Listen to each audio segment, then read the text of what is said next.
Your boys, Dark Crimson D. Z. What's going on, everybody? What's going on, people? Today is a special day. This is our Spider-Man No Way Home review. hmm Yeah. So, yeah, you start off.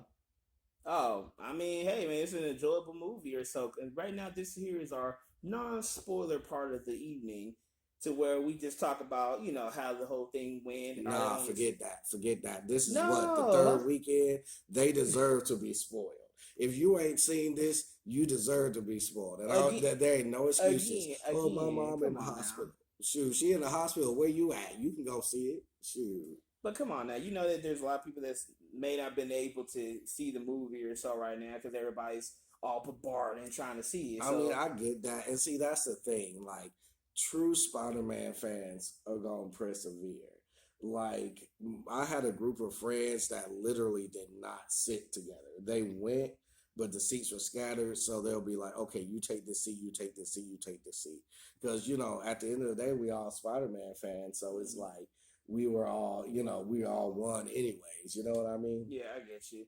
Yeah. But I mean, all in all, though, it's like, well, as a person who literally seen the damn movie 4 times, how did you feel about the movie? Well, first of all, that was the hardest thing, keeping my motherfucking mouth shut.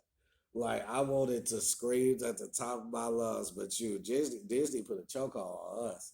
They said if y'all tell anything, that's gonna be the last thing y'all do. Like Mickey was like, keep your mouth shut. We'll break your fucking legs, huh? Like they were real strict on that. But I love the movie, man. Like, there's not too much. Like, the thing that I have a problem with is like me personally. It's like a personal thing that I would have liked to see. But I understand why that didn't happen. But all in all, like 10 out of 10. People that hate MCU Spider Man, because I know there's a lot of y'all out of there, love this movie. Mm. Like I said, my first experience was like it was incredible. Like they really did give Tom Holland the chance to really grow up and become the friendly neighborhood Spider-Man that everybody Yeah. knows and love. Yeah, and see, that's what people don't understand. Like, it was actually like a three-part origin story. Which is kind of like you imagine that you kind of like why, but at the same time it's like you think about it, it's like Yeah, because each time he was dealing with a new lesson. Each time he actually grew up a it's a little lesson. bit more. Yeah. But one of my favorite things, and fun fact about me, I love when part twos start off right where part ones leave off. And that's what one of the You mean things basically like the continuation or so of yeah, the yeah, first yeah, yeah. movie? Yeah, like I don't really like me personally, whenever I write movies or scripts, I always do that. Like I don't start like somewhere else or, in a land far, far away. No. We're putting the end of the first movie right here. Yeah, And I really loved how they just like we just jumped into it. yeah. And that was the thing too, though, that I actually enjoyed as well. It wasn't like no, it wasn't like no like miscommunication in terms of like, okay, this is the continuation of the last film, but like we're gonna go at this particular point to build up to this point. Yeah. No, they literally just jumped right into it, straight up how it ended in such in the last movie. So yeah, that was great. Yeah. And speaking of miscommunication, just so there's no miscommunication between us, we want to thank y'all for watching. We got a lot of people watching us, but we did the research and half y'all aren't subscribed. Yeah, what's wrong with that, man? Exactly. So go ahead, click the notification button, ring the bell, click subscribe, because we want to be back with you. We don't want you to miss nothing. And then also too, put down in the comment section how you guys feel about the video. What stuff y'all want us also to review on and all that. Like let us know that you actually are there. So then, we'll get back to you. So we will love to like communicate with our fans and all that. And like, trade back and forth or so. Because I think a lot of people don't necessarily get a lot of their own YouTubers responding back to them or so. Yeah. Yeah. And another thing that you mentioned was the swing cam. Oh yeah, Because we never really, it was in the ending of the last one, but we as fans have never really got to see that before. Yeah, first person swinging. Yeah. Yeah. I thought that was pretty cool. Yeah, because I was like, to actually be able to see exactly how Spider-Man swings and all that through the city, it's like, wow, you know. Yeah. I feel like it's kind of funny with MJ being there though, but you know, hey, we get what we can get. Yeah. Now, how did you feel about everybody knowing Spider-Man's secret? I mean, to me, it was kind of like it. The thing about that, it was different than how it was when Tony did it. Because when Tony did it, it's like everybody could put two together on that one and be like, oh, Anyway. yeah, anyway. Like, and also it too, wasn't it's no like, shock. yeah, like it really wasn't a shocker. It's like it was like, well, no duh, he's a millionaire, billionaire, whatever. He has all this, he's literally his whole life is all about technology. So him making an armor of suits, like, well, he could have been done that. So when he did it, it was like, oh, but then we have a Spider-Man who's like a kind of anonymous kind of hero. So to find out that he's just a regular little kid, it's like, what? Because you know the one thing I always hear people be saying is like, he's so young, or like he a boy, like because everybody thought he was older or something. I'm like, Yeah, I thought he's just gonna have to man the hell up. Like, honestly, I figured if Tony Stark can do it, he can do it too. But at the same time, I'm just like, yeah, this is gonna be kind of hard. This is gonna be kind of hard. I mean, but the thing about it though is that Tony was already a grown man. He just kind of had his own selfish, childish stuff that he needed to grow up on. But like he was kind of like hitting that life hard lesson kind of thing. Yeah, I feel like it's two different platforms on that. yeah. And then the scene with Happy, man. The scene with Happy got me like. Oh wait. Sorry to cut you off though, but like, are we still on the non-spoiler part? Or are we now jumping into the spoiler stuff? I don't give a fuck about y'all spoiling asses. It's been 3 okay. years. Look, wait. I've always been on the spoiler part. Okay, so And wait. plus, we've given them like 3 spoilers already. Not really. We kind of just like told like the beginning scenes or so, like you could get from the trailers. Well, yeah. Yeah, so it's kind of like we haven't yet. You So were like, hold on. Yeah. I was like, wait a minute. So for those of you who not seen the movie, pause this video, go see the movie, come back, and we'll resume. We'll wait. All right. Okay. Now we got that. Hold on. Did we do Dark Crimson DZ? Yeah, we did our intro. Y'all forgive me. I'm senile. I forgot we did the intro. Yeah, we literally did the intro in the beginning. It's funny. It's funny because one of these days when we making our video, right in the middle of it, I'm gonna be like, "Oh, it's your boy, it's your boy." And I'm gonna look at you like, "What are you doing?"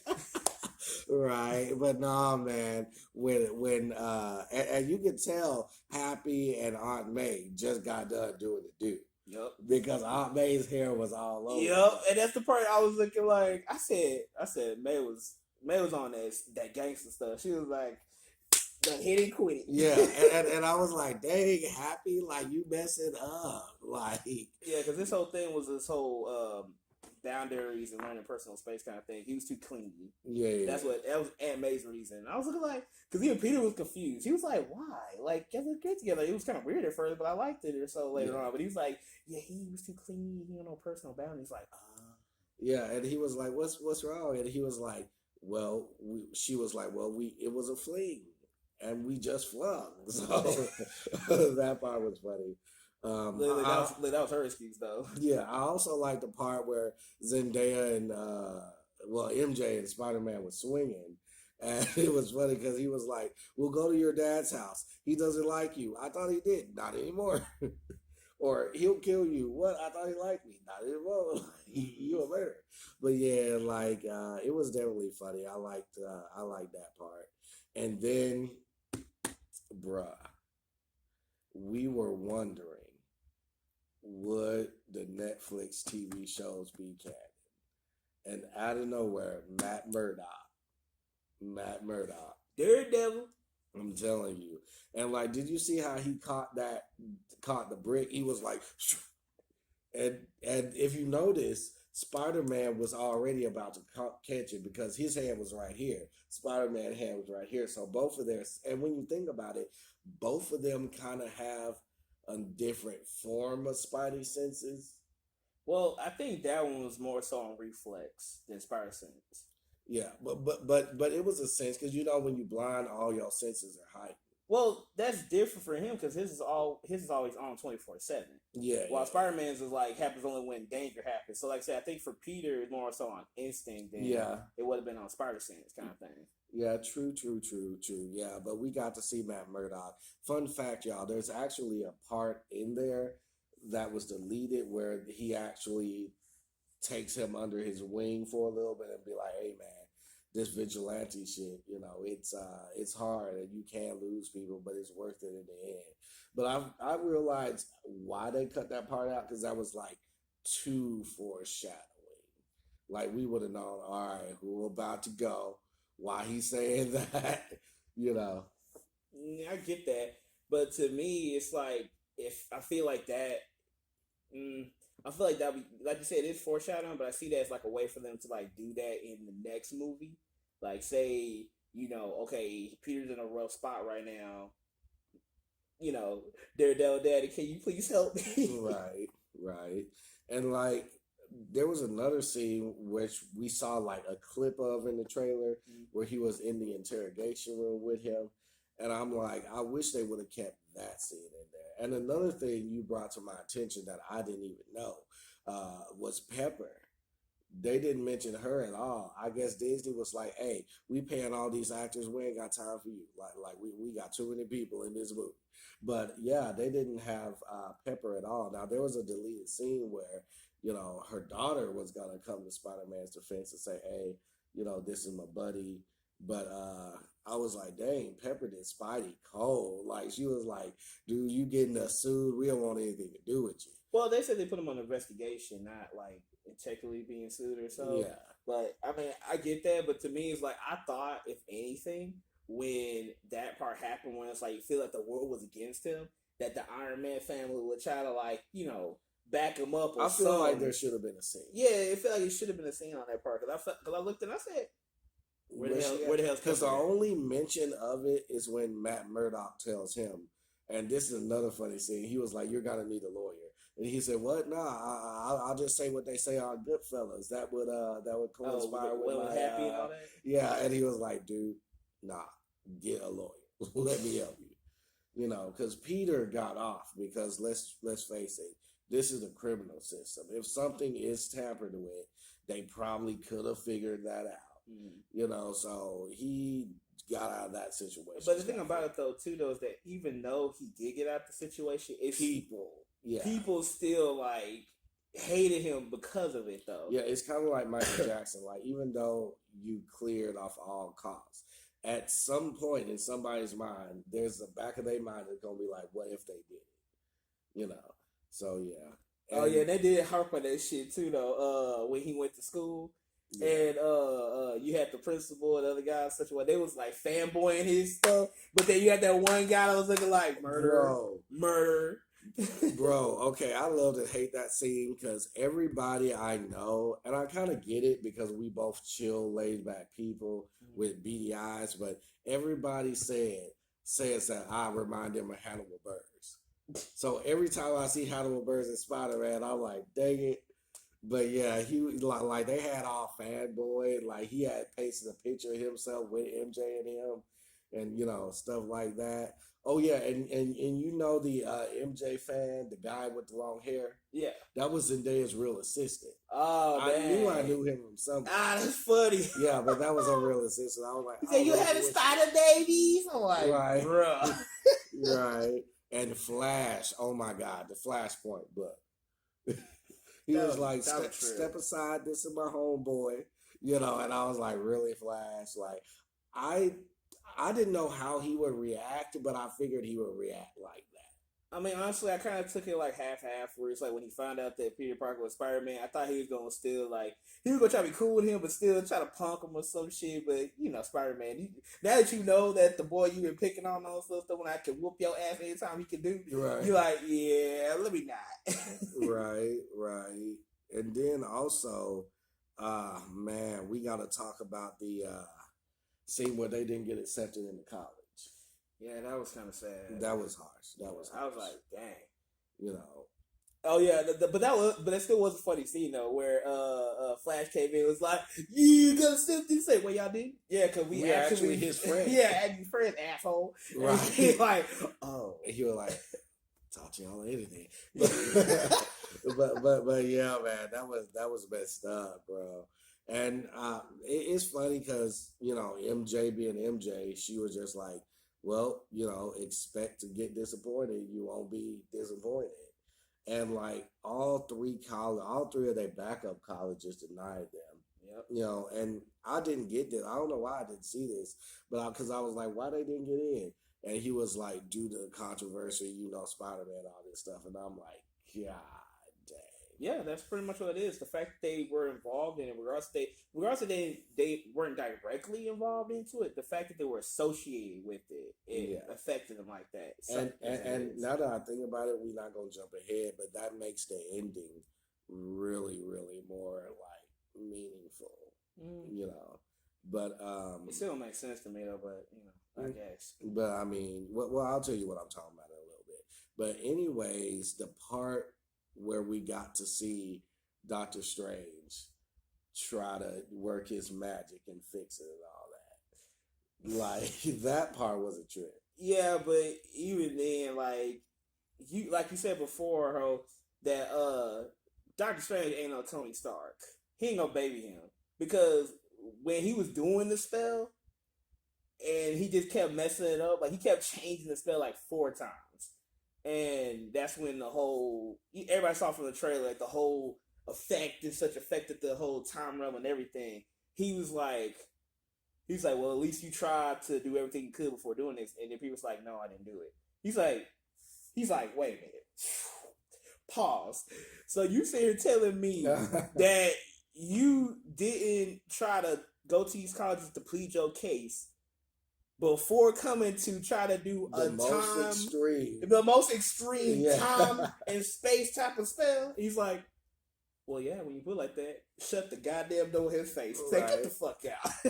Right, yeah, because I mean, like, and the fact that he didn't even know he could call it. That lets you know how immature he was. Because that was funny as all get out. Because I was like, because in the scene when they were doing for college, you thought he did try before he went to Doctor Strange or whatever, but he didn't. So I was like, bruh. Like, you went to him like that was your last resort kind of thing, and it wasn't your last resort. Right. And then another funny scene, he gonna call Ned and be like, Ned, can you, can you show me who to talk to? I'm trying to get in. And he said, you need to talk to the counselor. And then he was like, all right, what where is she? And he was like, I don't know. And he said, I'll take you, I'll swing you to school for a week. And he was like, 2 weeks. And he was like, Flash. And he was like, you know what I want, Peter. I was like, I died laughing. Oh, I thought he said, you know what I want, bitch. Yeah, nah, he was like, you know what I want, Peter. Stop playing with me. Yeah, and he was like, okay, I'll tell people you my friend. And he was like, you want his best friend. Yeah, and he was like, thank you. She's on her way to the airport now. And so he contacts her, and all of a sudden, we hear some rumbling. And it's Doc Ock. Mm-hmm. And something that you pointed out as well, we didn't just get Doc Ock versus Spider-Man. We got Doc Ock in the Spidey suit. So it with the Spidey hand. So it was like with the actual spider leg coming out. Yeah, so it was actually like Spider versus Octopus. Oh yeah. Yeah. That was awesome. It was epic. Yeah, it was awesome because I was looking at it, I said, oh shit. Like Spider-Man bringing out the legs, such why like it's the dream battle right here. And he beat him, obviously. He outsmarted him. Yeah, because his nanotech was compatible with his. Yeah, but he didn't know that he had to write right away to like D.Boop and all that stuff. Well, Doc Ock necessarily didn't know that. Like he took the nanotech or so and it upgraded his arms. Yeah, because it was compatible with him. Because remember in the Spider-Man 2. It was compatible with nanotech. He just didn't have it. Yeah, right. Because he was even telling me, he said, Peter, you unupgraded. Yeah. and then Peter was like, hold on, man. And it was like, wait a minute, no, you supposed to listen to me. Stop listening to him. Yeah. And I was just like, that was so freaking funny. Yeah. And then when he saved everybody, the black lady had like a Black Mama moment. She was like, okay, you come here, like you, Like she did look like she was about to beat his ass for a couple of minutes, like get a couple of swings in or something like right, that. right, and then we hear a laugh.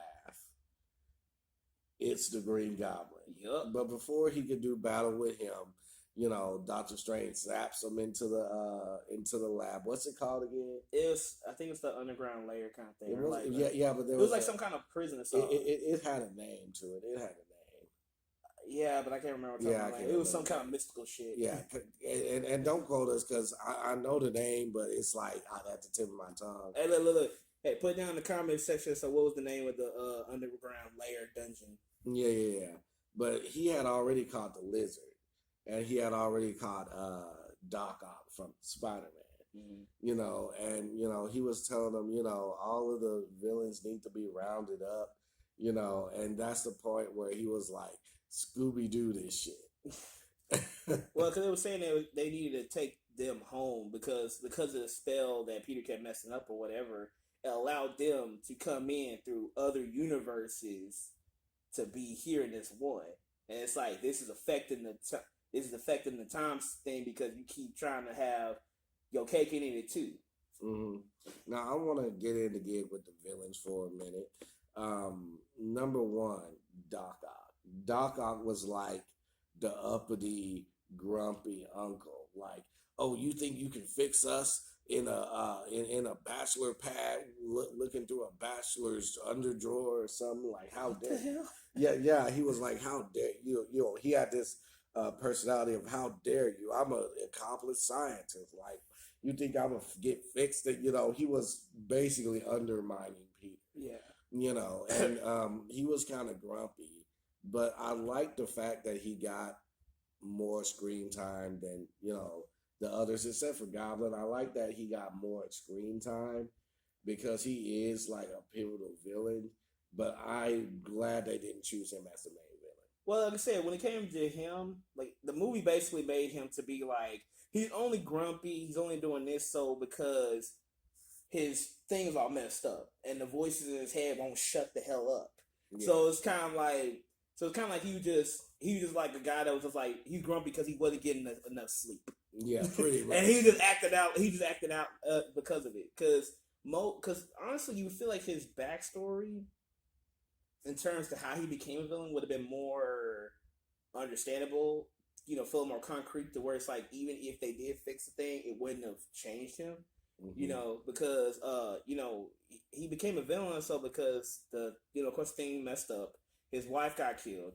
His machine and everything else involving Oscorp or something went down the toilet. Yeah. So you felt like he had a lot more to go on than just that. So when they fixed him, actually, fixed the thing on the back and the voices would actually shut the hell up.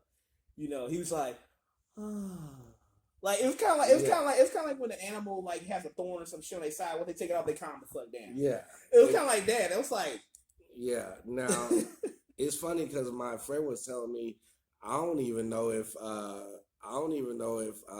Lizard and Sandman were even in the movie. No, they were there. No, that was that was the CGI.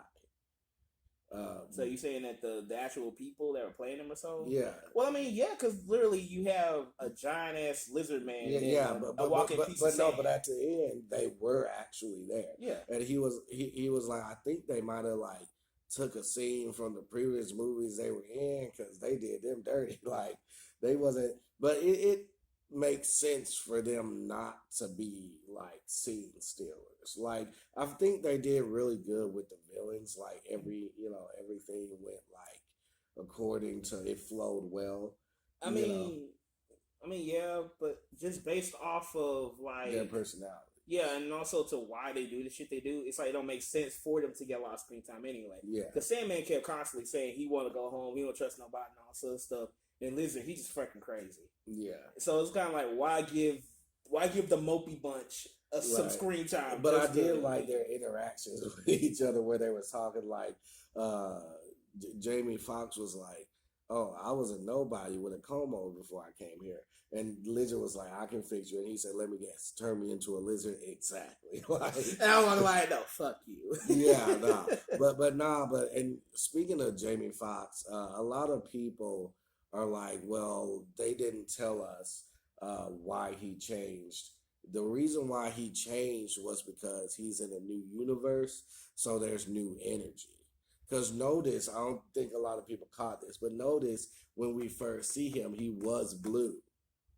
Well, he wasn't fully, fully materialized or so. So it's like you get the energy, like Yeah, but figure the of energy him. was blue Yeah, the first time we saw him yeah, until he touched one of the lightning rods, and then he became yellow.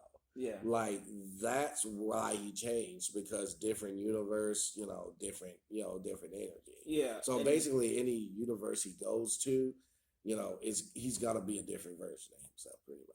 I get that though, but like that kind of like since they fixed him or whatever, kind of is irrelevant at this point. Like that's cool to know, but as far as like the end game, it's kind of pointless to know. Well, he's gonna go back to the person that's a come over, but maybe he'll get himself a makeover. Not to jump to the Well, honestly, since they fixed him or so, he might actually still look like that when he goes back to the universe. No, I doubt that. Because, okay, so explain the spell, since we're talking about it, not to jump all around, but to explain the spell, when the villains get cured, spoiler alert,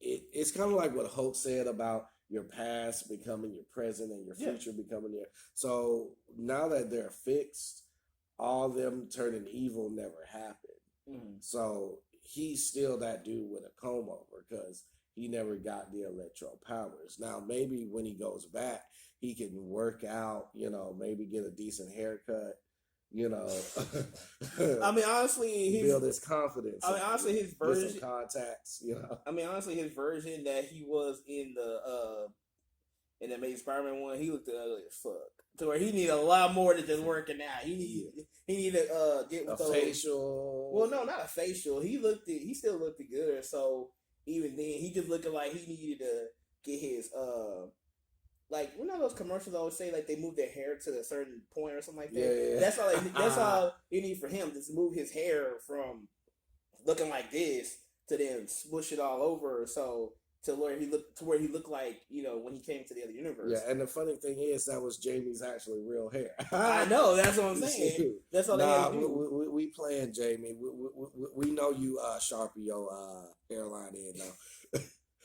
Jamie gonna see this and get on my ass. He gonna be like, just so you know, I heard what you said on your podcast, you bitch. But the thing about it too though is that his one-liners. Oh man, yes, he was funny. Yeah, he was definitely the comedy man in the movie. Like he had one-liners that just make you bust out laugh. He said so we gonna stand around like y'all see me butt ass naked. Yeah, and then they were like realizing what happened before they died. And he was like, man, I had the whole world in my hand. I was powered up, and then, oh shit, I was about to die. Like, oh my God. So that's the thing too that was so great though, that the villains actually realized what their fates was before it actually happened or so. Like it was like, and it was kind of funny though because each villain or so, except for Sandman or so, didn't have a part where they actually. Well, Sandman was the only one that actually had a part that he didn't die in. Lizard didn't die either. Well, no, Lizard he was reversed, and towards the end of his movie, so he was able to go back to being normal. Yeah. But so it's like I said, they got them from their specific point in time, so all of them wasn't all in death row kind of thing. No, I think Sandman died, didn't he? No, you thought that he died when Spider-Man was beating him down in the drain or so, but he came back later on to do that whole 4-way, 2-way battle or some crap or whatever against Spider-Man. Oh, we gonna solve this right now.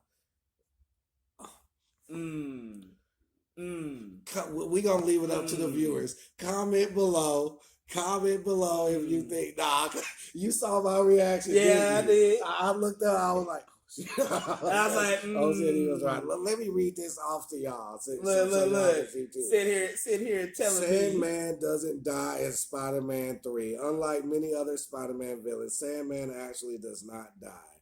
In an emotional scene, Flint reveals his life story to Peter and apologizes for accidentally killing Uncle Ben.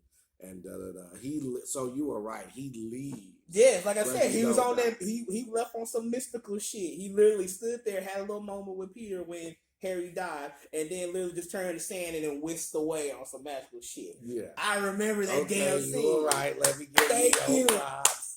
Let me give you your props. Thank you. I was looking like Sandman didn't die. Yeah. Like everybody else is kind of like like Green Goblin, yeah, Electro, yeah, Doc Ock, yeah. Lizard, he felt like he could have died, but he didn't. Yeah, Now we're not leaving out Goblin. We just want to talk about him at a certain point. Yeah. Because we feel like that would tie in better with everything. We don't want to talk about him, then go back to him again. But one thing that actually we love about going to a Marvel movies, and fun fact, did you know that in the UK, in England, because I have a friend there, Willow, shout out to Willow, anti-iconic, black teeth, white lungs, she's actually, she went to go see it in London. Oh, cool. And she said in London theaters, they don't cheer. London theaters are quiet, even with Marvel movies. Baby girl, you should have been here. Yeah, I was like, what? And she said, yeah, it's a cultural thing. Like, they don't talk in movies, but they said Spider-Man. Oh, they were yelling in that one. Oh, so they were. Said, okay. And she said that lets you know how good this movie was. A culture that literally does not say anything was cheering their butts off. Mm. And to me, that's my favorite part of being a Marvel fan in general. It's the community. Like, I was the only child growing up, so I felt alone a lot of time, which is why I got into YouTube vlogs, because it made me feel like I was there shopping with them, even though I wasn't. Yeah. And I love Spider-Man and Marvel because you can always go to a fan and have like an hour-long conversation about it. Mm-hmm. Like, say for instance, when Vision picked up Thor's hammer, the theater went wild. Oh yeah. The theater went wild. What's another instance when the theater went wild? When it was that moment when Captain America had Thor's hammer and stuff with the shield, started beating up Thanos' ass with that shit. Everybody was losing their goddamn mind. Yeah, people knew. I didn't know what was happening. The only thing I saw was the hammer picking up. And I was like, oh, Thor's contacted the hammer. No, bitch, that was Captain America. Yeah, no, those things. Because like when the hammer went up, everyone was like, ooh. But then when it went straight to Captain America, everyone was like, oh, like, let's go. Yeah. Or like when, Spider-Man first debuted. Or like when Sam was telling Cap, he was like, hey, Cap, to your right. You see the thing open up and Wakanda forever. You saw Chadwick Boseman walk out of that. Oh yeah. You were like, it's on now. You're talking that and then had all the other portals coming in and suddenly he's like, oh, it's on and popping now. It's on now. You want a war? We bring you a war now. Exactly. But yeah, man, like those moments are what we live for. And there was a lot of moments in this Spider-Man where you just lost your fucking mind one time, man. I'm telling you. And another moment I like in Spider-Man is how it progresses. Like a lot of people that hated this movie, that hated the MCU Spider-Man, loved this movie. Yeah, It's like it changed your mind because they had a lot of nitpicks just in terms of his character throughout his whole origin story and all that. And I thought that just to me, it's like I get it. You love Andrew Garfield, you love Tobey Maguire Spider-Man, or I'll say a lot of people love the Tobey Maguire Spider-Man one. Y'all hypocrites. Now y'all want to like Andrew talking about, oh, he deserves a Spider-Man 3. First of all, y'all, okay, I liked Andrew's Spider-Man before all this stuff, okay? So y'all can't come to me like, oh, we like Andrew. No, I was an OG Andrew fan. And there's a debate going on. Some people believe we should get a Spider-Man 4. Other people believe we should get a Spider-Man 3. Now, which one do you think would make more sense? Me You personally, talking about in terms of Andrew Garfield's one and or Tobey Maguire. Tobey Maguire? There's a big debate about that with Sony. Honestly, I feel like as far as that goes, I want to say I would rather see Andrew because to me that just meshes well. He deserves a third movie, and y'all could put Jamie Foxx in there as like a comedy relief. Like it writes itself. Okay. And plus, he hasn't fought. He's the only one that haven't fought an alien yet. I need a Venom Andrew Garfield.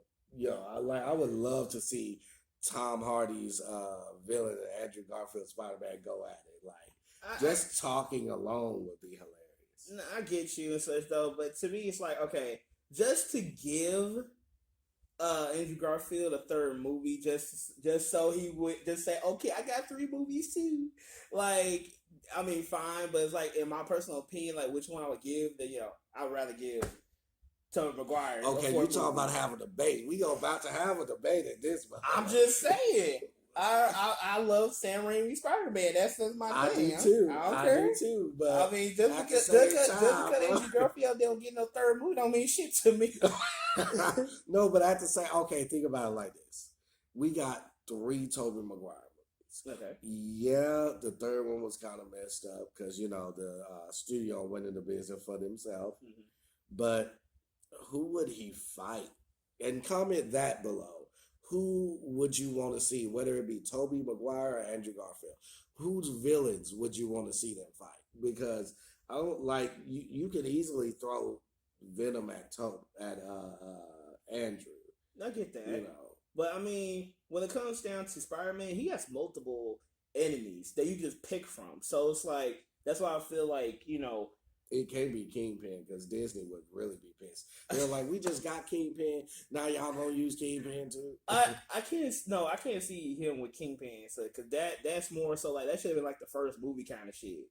Like any other them, like instead, like say especially for Sam Raimi's. If you did for Sam Raimi, instead of him doing the Green Goblin as the first one, you just did Kingpin, so that makes sense. Yeah. And have like Green Goblin, so be like either the second one. But hold on, does Sony own Kingpin? Because I know he's an original Spider-Man villain. Yeah, he he's is. Also a Daredevil villain too. So. Yeah, but I don't know. Because they only own the Spider-Man stuff. Yeah, I know. But I necessarily don't know. Because you see Kingpin more so with Spider-Man than Kingpin's with Daredevil. Yeah. I don't know. But still, that would be a bitch move because Disney just started using them. True. But yeah. To me, like, for Tobey Maguire, for Kingpin to be a 4th one, so it wouldn't feel right. Because most time when you go to the next, next chapter or something like that, it's supposed to be better, bigger, and all sorts of stuff. You just went from, Green Goblin, which was obviously like a first tier Spider-Man villain. Then you did Doc Ock, which stepped it up, and then when it came to the 3rd film, that was kind of like, what the fuck? In terms of you just do a lot of main villains on that part. Yeah. And that part confused it, because I feel like for Venom, that should have been one by itself. And then Sandman maybe as another one. Well, here's what I propose, and this is what I really think Sony should do. And hear me out, Sony. I'm talking to y'all now. And don't steal my idea. I don't want to see this because I'm going to come right back to this table and be like, where my money at? What I think would be cool if y'all did 2 movies in one, do like a double Spidey type thing. You have Spider-Man, Tobey Maguire Spider-Man, he's fighting his villain. You got Andrew Garfield Spider-Man fighting his villain, and either the villains team up or there's a big bad that requires both of them. Because did you hear about the rumors on who gonna play Spidey-Gwen? I didn't hear that. Emma Watson. Hermione is in line to play Spidey-Gwen. And honestly, I can see it. I see it, but she's a good actress. But my whole thing here is that where Miles at though? You doing that shit? Because to me, it's like that part. Like that part. So you mean to tell me we got a Spidey-Gwen and they talking about doing a Black Cat too, but we ain't got no Miles? Like, come on. Because to me, it's like